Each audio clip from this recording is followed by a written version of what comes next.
I am Nancy, and I have an older brother named Keith, who is 7 years my senior.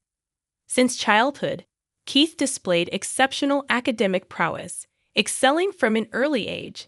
He graduated from a prestigious high school and university, and naturally, our parents were immensely proud of him. They often spoke about Keith's remarkable achievements.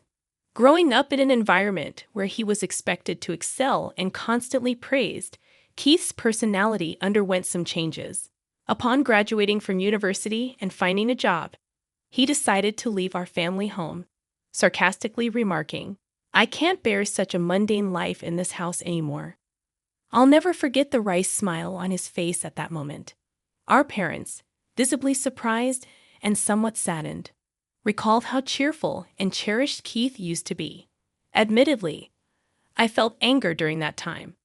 I didn't stand out academically or in sports, and my high school wasn't super prestigious. Still, I valued the bond and love within our family. Both Keith and I owed our lives to our parents' support, and I wished he felt the same. Throughout my high school years, I realized the warmth and love of a family are precious. Strangely, my brothers seemed immune to that love. Our parents showered us with endless affection, yet Keith perceived them as ordinary people. As a child, he was my hero, handling everything perfectly. He used to care, play, and help me study. However, by the time I was about to graduate high school, he started questioning the value of higher education and dismissed my pursuits. Whenever confronted, he blamed our parents, claiming he became this way because of them. I cried, but my parents reassured me, saying, "Nancy, you've grown into a truly kind-hearted person." Encouraged by their kindness, I entered a national university and secured a job at my dream company.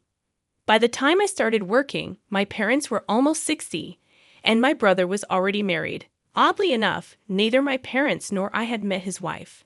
Despite numerous invitations, he hesitated, citing considerations about introducing her to our family.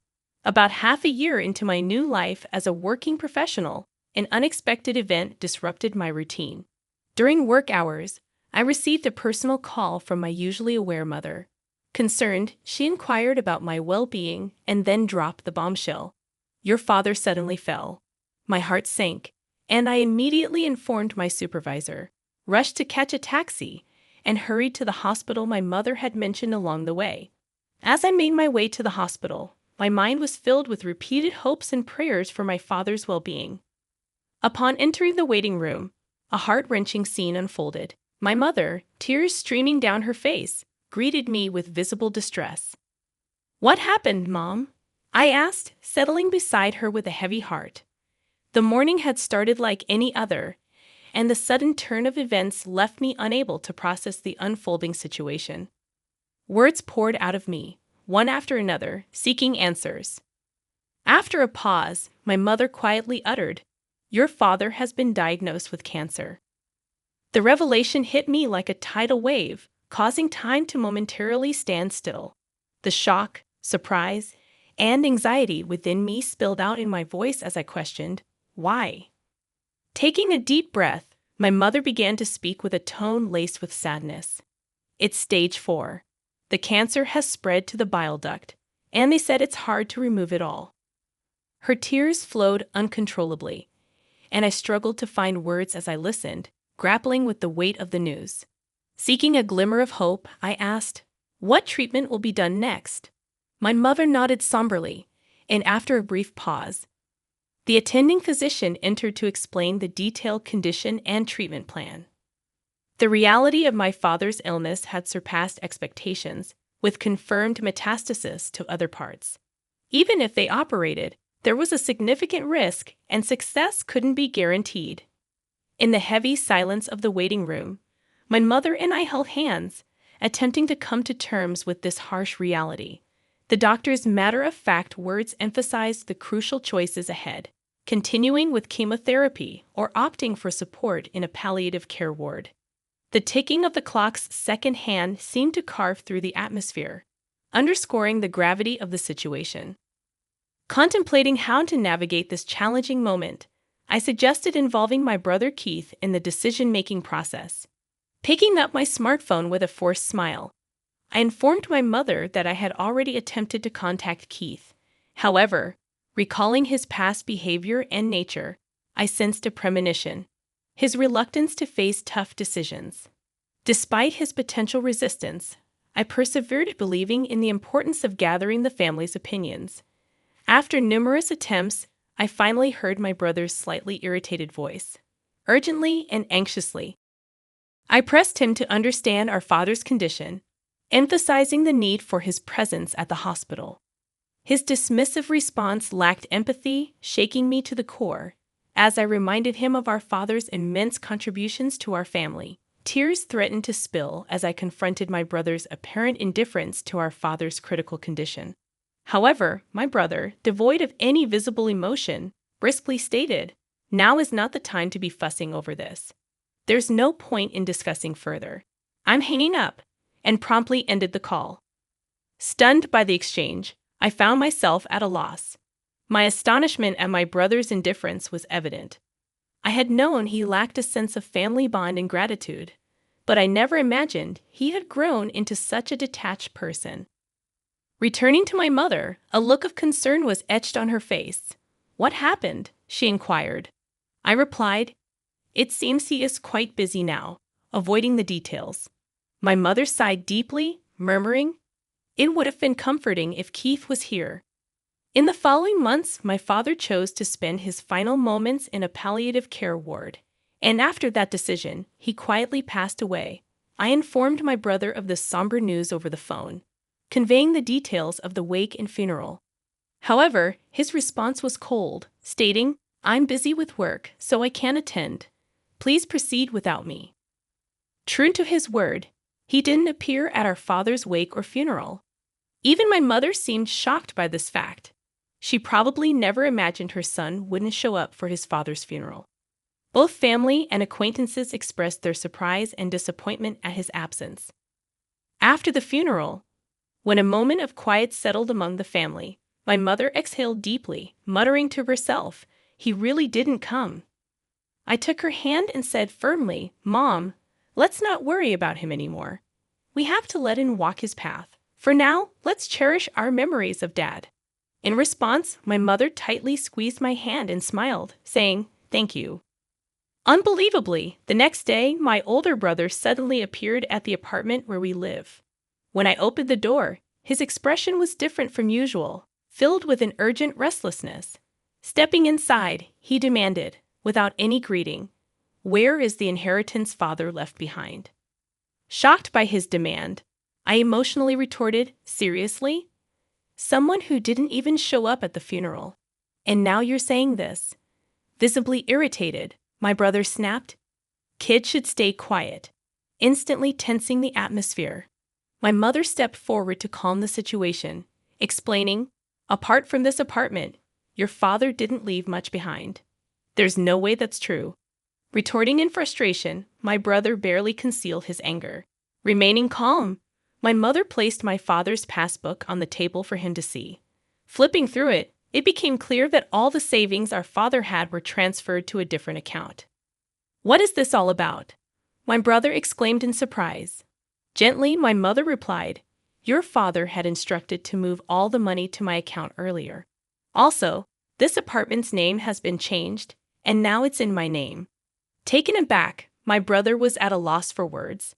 He merely clicked his tongue in frustration and left. As we watched his departing figure, we were once again filled with admiration and gratitude for our father's foresight and his plan to protect the family. A few months later, my mother suddenly fell, and she was immediately taken to the hospital.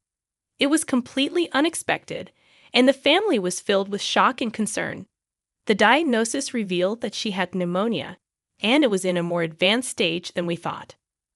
I recalled that she had been coughing slightly lately, and when she visited a small clinic, the diagnosis was a minor cold. Relieved by this news, we didn't think much of it. However, more detailed examinations at a major hospital revealed a much more severe condition, giving her only about 3 months to live. Hearing this news left me speechless, as it seemed unimaginable, especially considering how healthy she appeared. Tragically, just a few days after the 3-month mark, my mother quietly passed away, leaving a space filled with an indescribable stillness and sorrow. Filled with guilt and grief, I questioned why I didn't notice sooner and why I didn't take her to a bigger hospital immediately. Even after learning about my mother's pain, there was no sign of my brother coming to our house. My aunt, my mother's sister, and I handled the arrangements for the wake and the funeral. Understandably, my brother's absence was a significant shock for my aunt, just as it had been during our father's funeral. However, expecting or saying anything to my brother felt meaningless, given his past actions. A few days after the funeral, as my aunt and I were sorting out the heirlooms, my brother appeared again, accompanied by his wife, whom we were meeting for the first time. He bluntly inquired about our mother's inheritance, assuming she must have left something. Shocked and dumbfounded, my aunt stared at him in disbelief. The most astonishing part was that beside my brother stood his wife, my new sister-in-law, who neither met our eyes nor greeted us. She just stood silently next to my brother. Even more shocking was that my brother didn't even visit our mother's grave. Trying to maintain calmness, I suggested, "Brother, please at least pay your respects to our parents. Visit Mom's grave." However, he responded dismissively, "Does that even mean anything?" He quickly followed up with, "By the way, how much of Mom's inheritance is left?" At that moment, May's expression changed drastically. In a voice filled with anger, contrasting with her usual warmth, she sternly admonished Keith, "How can you think of such things at a time like this? Nancy is managing the funeral on behalf of both of you, putting in all her effort. Shouldn't you act with a bit of gratitude, thinking of your parents?" However, my brother completely ignored our aunt's anger, responding dismissively, "Auntie, it's none of your business. Don't interfere." With demands made by both my brother and sister-in-law, the atmosphere in the room became cold and tense. Behind my brother, his smiling sister-in-law remarked, "Of course, I remember your name, Nancy. Do you plan to keep all of your mother's inheritance for yourself? Sorry, but we can't allow that. This apartment is so lovely. I think it's perfect for us." I never imagined that my brother and his wife would make such audacious demands. "Why should I have to leave for the sake of both of you?" I asked, my voice quivering. Undeterred, my sister-in-law continued, twirling her finger. "This apartment has just been renovated, and its location is amazing. It's close to the station, and there are plenty of shops, so we'll be living here." My anger reached its peak, and I couldn't hold back. "Big brother, all you care about is the inheritance. What are you thinking?" Turning away, my brother let out a heavy sigh, remarking, "Such vulgar behavior. Do you think raising your voice solves everything? We'll be back here in 3 days. Have everything ready to move out by then." Their intentions became crystal clear with those words. A mix of my anger and sadness bubbled up, and I couldn't stop my tears from flowing. However, this wasn't just a one-time event. Determined, I wiped my tears. My aunt gently tapped my shoulder and handed me a letter. The delicate handwriting of my mother adorned the envelope's surface. "What's this, Auntie?" I asked, carefully opening the envelope. "Your mother entrusted this to me for a just-in-case scenario. She told me to give it to you at the right moment," my aunt said, tears forming in her eyes. Unfolding the paper inside, my mother's beautiful handwriting filled the page. "To my precious Nancy, if you are reading this letter, it means I'm no longer in this world. I'm truly sorry for our parting." Warmth filled my eyes, tears beginning to flow. "You might have Keith visit the house concerning the inheritance, but don't worry, everything that your father handed down to me is now yours." I was at a loss for words. I had no idea my mother had thought this far ahead and prepared everything in advance. "I'm sorry for suddenly leaving you alone, but I'm at peace because I've seen how much you've grown into a wonderful person. While learning is essential, it's not everything. The kindness and compassion you learn through your interactions with people are what I believe hold the most value. Your father and I were genuinely happy to see you grow up with such a warm heart until our last days. Words can't express just how proud we are of you. I truly want to express my heartfelt gratitude. Thank you. Overwhelmed. I read on, deeply moved. Mom. The words before me blurred with my tears, but I was determined to take in every sentiment my mother had conveyed and continued reading. Actually, after your father passed away, following his wishes, I secretly changed the apartment's ownership to your name. I'm sorry for using your seal without permission, but it was both your father's and my wish. Please don't be angry. Life has its ups and downs. Even when things get tough, we want you to persevere and live your life fully. So stay strong and find your happiness. The letter ended there, tears streaming down my face, wetting the paper. My aunt, standing next to me, pressed her eyes and shed tears alongside me. Your sister truly cared about you. In her heart, you were a treasure, my aunt said, gently holding my hand. From the envelope, a bank book in my name emerged. It seemed like something my mother must have secretly made in the past. To my surprise, when I opened the bank book, a substantial amount was recorded. I felt that this was probably the inheritance from my father that my mother had saved for me. A few days later, my brother and his wife showed up at the house without even knocking on the door. They entered as if it was their own home. It's time for you to leave, just as promised, right? My brother sarcastically said. As I stood still, my sister-in-law became irritated. Isn't it your duty to leave quickly? She said, almost as a command. For a moment, I felt overwhelmed by the atmosphere, but I took a deep breath, looked them straight in the eyes, and said calmly, actually, this house is now under my name. With that statement, the room's atmosphere became tense. My brother and his wife looked at each other, exclaiming, What? What kind of joke is this? I am the eldest son. I should inherit the house, right? Clearly shaken, my brother said. Beside him, my sister-in-law stared at me, saying, This is the first I've heard of this.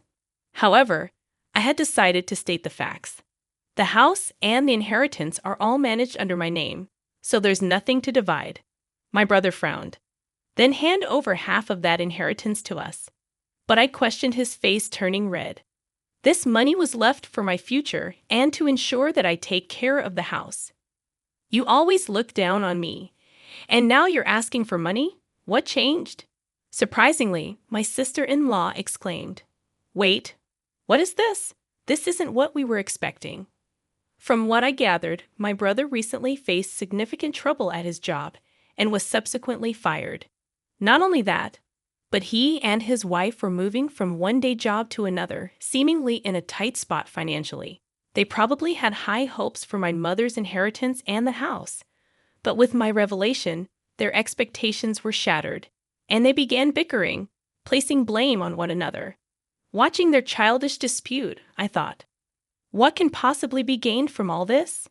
To them, I said calmly, This is my house now. If you make any unnecessary fuss, I'll call the police. Trembling with anger, they reluctantly accepted my words and left. Since then, I've had no contact with them.